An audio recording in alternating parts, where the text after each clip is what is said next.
6h26, Pierre Devinot, il est temps d'aller en Haute-Loire à Boissé, direction la ferme chez Fanny Agostini. Bonjour Fanny. Bonjour Pierre. Hiver rime avec salage de la chaussée pour éviter bien sûr les glissades, mais on observe que c'est pas sans conséquence sur la nature.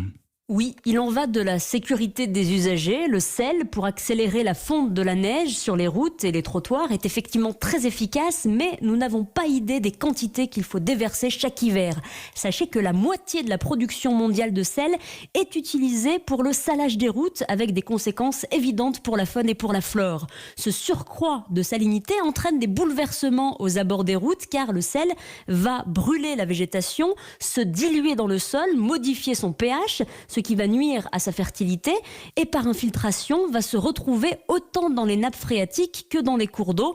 Et là, l'impact peut être létal pour toute une communauté d'animaux comme les poissons d'eau douce ou encore les tritons, les crapauds ou les salamandres. Le sel réagit avec les métaux lourds présents sur les revêtements routiers.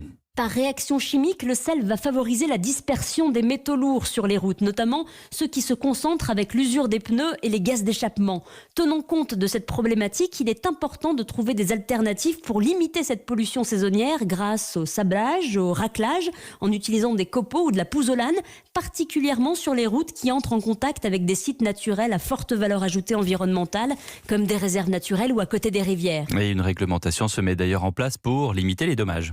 Oui, sous l'impulsion de l'association France Nature Environnement, l'élaboration d'une réglementation est en cours, ce qui permettrait de hiérarchiser les usages et les solutions à mettre en œuvre par temps de neige ou de gel pour ne pas systématiser le salage.